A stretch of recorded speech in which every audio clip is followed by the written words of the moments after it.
Dear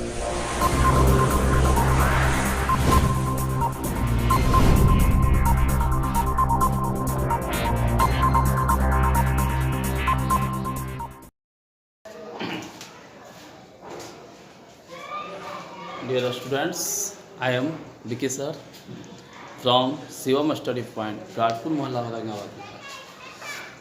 इस corona काल की त्रासदी में जैसा कि एजुकेशन का हाल है वह सबसे बुरा है। प्रत्येक स्टूडेंट्स अपने फ्यूचर को लेकर के काफ़ी चिंतित और तनाव में है। तो डियर स्टूडेंट्स, यह तनाव आप अपने दिलों और दिमाग से निकाल दें। हम जानते हैं कि study is the most important thing in our life, पर किया क्या जा सकता है। इस कोरोना काल में अपने जीवन को बचाना सर्वाधिक और सर्वश्रेष्ठ जो है से बात है। इसके बाद जो है से फ्यूचर की बात है। तो यह कोरोना काल कुछ न कुछ दिनों के बाद छट जाएगा और पुनः हमारी ज़िंदगी पहले की डगर पर लौटेगी और हम लोग फिर से एक मेहनत करने का प्रयत्न करेंगे और साथ ही साथ अपने जीवन को ब्राइट बनाने की कोशिश करेंगे।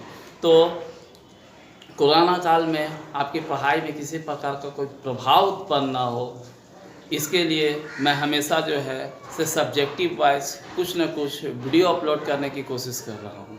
तो आज मैं आप लोगों को the facts of exponents and power के बारे में बताने जा रहा हूँ। एक्सपोनेंट्स एंड पावर, घातांक एवं घात के बारे में बता रहा हूँ। ऐसे तो यह क्लास 8 का टॉपिक है, परंतु यह टॉपिक न केवल 8 क्लास में बल्कि बहुत सारे कॉम्पिटिटिव एग्ज़ाम जैसे एसएससी, रेलवे वगैरह में इससे रिलेटेड क्वेश्चन हमेशा पूछा जाता है।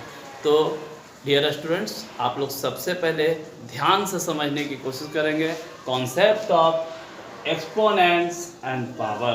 तो सबसे फर्स्ट ऑफ ऑल हम लोग जानेंगे कि पावर, एक्सपोन, घातांक और पावर होता है क्या है। तो एग्जाम्पल देखते हैं। कोई भी संख्या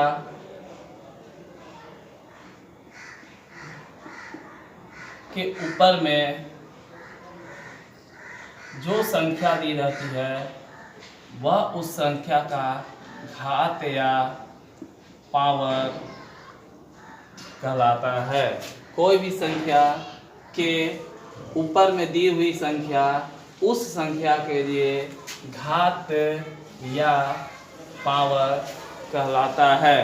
तो जैसा कि एग्जाम्पल से स्पष्ट है, अगर बोला जाए यहाँ पर 15 कोई संख्या दे देते हैं और उसके सिर पर ऊपर की ओर 3 दे देते हैं, तो इसका मतलब हो गया कि 15 जो है आधार है, जबकि उसका पावर या घात 3 है। तो किसी भी संख्या के ऊपर में दिया हुआ जो पद होता है, संख्या होता है, वह उस संख्या का घात या पावर कहलाता है। तो इसको पढ़ते हैं हम लोग 15 to the power 3। 15 to the power 3। 15 to the power 3। इसी तरीके से और भी एग्जाम्पल हम लोग समझ सकते हैं। 7/3 to the power 4 या 5 to the power -3, 7 to the power -4। तो जैसा कि संख्या से स्पष्ट है, 7/3 जो है आधार है और 7/3 का पावर 4 है। उसी प्रकार इस पद में 5 यानी कि 5 to the power -3 है, अर्थात 5 आधार है, जबकि -3 उसका घात या पावर है। उसी प्रकार इस संख्या में 7 जो है से आधार है और उसका पावर -4 है। तो आशा करते हैं कि आप इस कॉन्सेप्ट को समझ गए होंगे कि किसी भी संख्या का जो नीचे वाला पद होता है वह आधार होता है, जबकि उसके ऊपर जो चढ़ा हुआ रहता है वह उसका पावर होता है। तो आधार और घात से रिलेटेड कुछ सूत्रों को हम समझने की कोशिश करेंगे। तो फॉर्मूला नंबर 1, कोई संख्या x हो और उसके पावर 0 दिया हुआ हो। किसी भी संख्या x का पावर 0 हो तो उस संख्या का वैल्यू 1 होता है। किसी भी संख्या का पावर 0 हो तो उस संख्या का वैल्यू 1 होता है। एग्जाम्पल के माध्यम से समझेंगे। 5 के पावर 0, अगर पूछा जाए 5 के पावर 0 का वैल्यू क्या होगा तो हम लोग 1 बोलेंगे। 7 टू द पावर 0 तो वैल्यू इसका 1 बोलेंगे। 8 टू द पावर 0 इसका वैल्यू 1 बोलेंगे। अगर यह लॉन्ग प्रोसेस के रूप में दिया हुआ हो 5 के पावर 0 प्लस 6 के पावर 0 प्लस 7 के पावर 0, तो जैसा कि रूल से स्पष्ट है किसी भी संख्या का पावर 0 का वैल्यू 1 होता है। 5 के पावर 0 का वैल्यू 1 प्लस 6 के पावर 0 का वैल्यू 1 प्लस 7 के पावर 0 इसका वैल्यू 1, तो 1 plus 1 plus 1 is equal to 3। उसी तरीक़े से 2 to the power 0 into 3 to the power 0 into 4 to the power 0, तो 1 2 के पावर 0 का वैल्यू 1 गुने 3 के पावर 0 का वैल्यू 1 गुने 4 के पावर 0 का वैल्यू 1। इस तरीके से 1 1 1 is equal to 1 into 1 into 1 is equal to 1। तो अर्थात कहने का मतलब किसी भी संख्या का पावर 0 होने पर उसका वैल्यू जो है से 1 होता है। एग्जाम्पल के माध्यम से आप इसको समझने की कोशिश करेंगे। रूल नंबर 2, यदि किसी संख्या का पावर -1 हो, किसी संख्या का पावर -1 रहने पर वह संख्या 1/x टू द पावर के रूप में बदल जाता है। वह संख्या 1/x के किसी संख्या के पावर में x के पावर 1 होने पर वह संख्या 1/x के रूप में बदल जाता है। एग्जाम्पल के माध्यम से समझने की कोशिश करेंगे। 5 to the power -1 is equal to 1/5। उसी प्रकार 6 to the power -1 is equal to 1/6। 7 to the power -1 is equal to 1/7। 8 to the power -1 is equal to 1/8। अर्थात कहने का मतलब है किसी भी संख्या का पावर में -1 होने पर वह संख्या 1 बटा संख्या के रूप में बदल जाता है, जिसका एग्जाम्पल यहाँ पर है 5 के पावर -1 अर्थात 1/5। तो ये सब कॉन्सेप्ट को दिमाग में अंडरस्टैंड करने की कोशिश करेंगे। इसके अलावे आगे मैं एग्जाम्पल बताने जा रहा हूँ। रूल नंबर 3, किसी संख्या के पावर -m हो अर्थात आधार में कोई संख्या x हो और उस संख्या का पावर माइनस में कोई संख्या हो तो उसका value 1/x to the power m positive रूप में हो जाता है।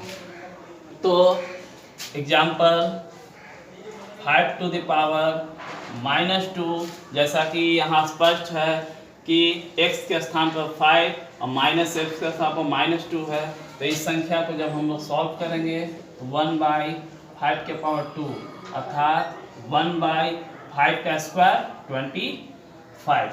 उसी तरीक़ा से 5 टू द पावर -3 होने पर 1/5 to the power 3 is equal to 1 और 5 का क्यूब 125 होता है।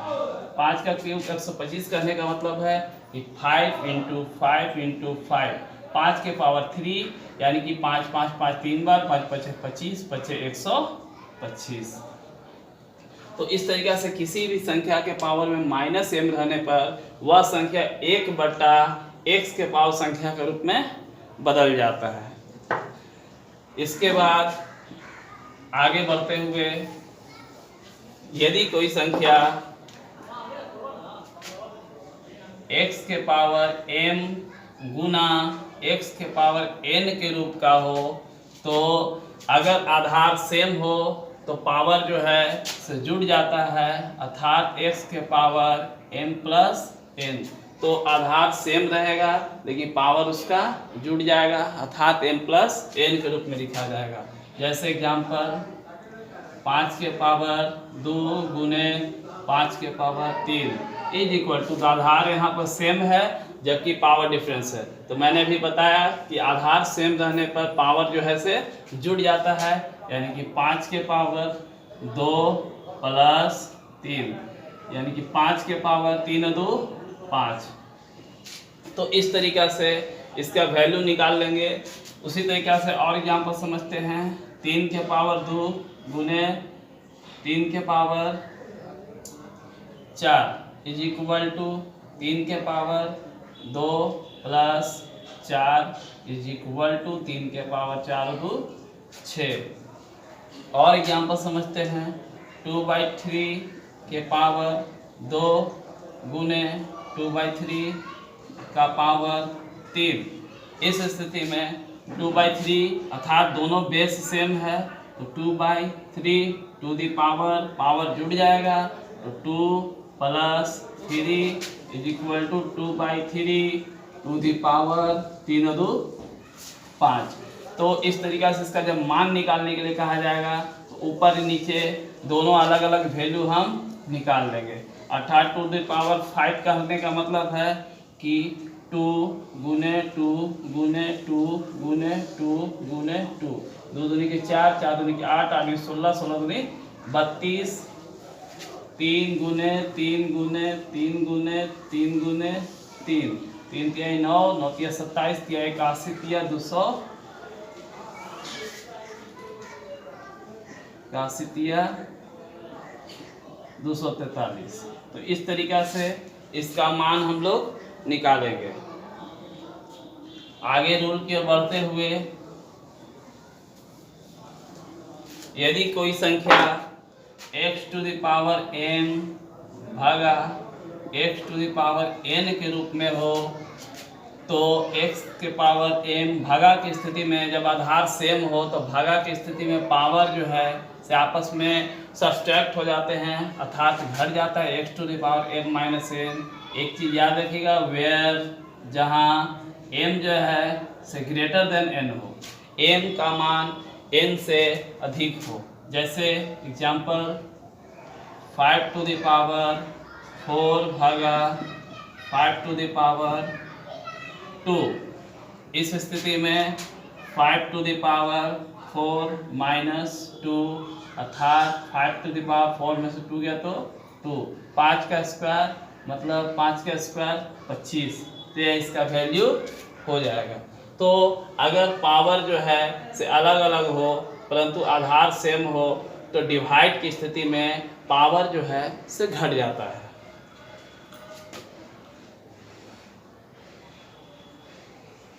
वहीं अगर x to the power m भागा x to the power n हो जब where m is less than n हो, इस स्थिति में 1/x के पावर m माइनस n का प्रयोग करते हैं। तो जैसे कि एग्जाम्पल के माध्यम से समझेंगे, 5 टू द पावर 4 भागा 5 टू द पावर 6। इस तरीक़ा से जब ये 4 मतलब इधर वाला अंक जो है से छोटा हो और ये बड़ा हो उस स्थिति में 1/5 टू द पावर 4 माइनस 6 का प्रयोग करेंगे is equal to 1/5 to the power minus 2 is equal to, जब यह संख्या अभी इससे पहले हम लोग रूल्स के माध्यम से समझे थे कि कोई संख्या x के पावर माइनस m के रूप में हो तो वह संख्या 1/x के पावर माइनस m में बदल जाता है। अर्थात इसी तरीक़ा से x के पावर माइनस m हो तो वह x to the power minus m में इस तरीक़ा से बदल सकता है, 5 के पावर माइनस 2। तो इस तरीक़ा से इन सभी कॉन्सेप्ट्स को हम लोग क्लियर करने की कोशिश करेंगे और बनाने की कोशिश करेंगे। एक रूल और, कोई संख्या x के रूप में हो, इसका पावर m हो और power to the power n हो, तब उस स्थिति में x के पावर m और गुना n अर्थात दोनों पावर मल्टीप्लाई हो जाएंगे, यानी कि 5 टू द पावर 2 के to the power 3 is equal to 5 to the power 3 दूना 6, फिर तो जा 6। तो अगर घात का भी घात मल्टीपल फॉर्म में हो तो वह आपस में मल्टीपल हो जाएगा। तो डियर स्टूडेंट्स, हम आशा करते हैं कि इस कॉन्सेप्ट को समझ करके आप न केवल 8th क्लास का मैथ बल्कि 7th और कॉम्पिटिटिव लेवल के मैथ को भी बनाने की कोशिश करेंगे। धन्यवाद।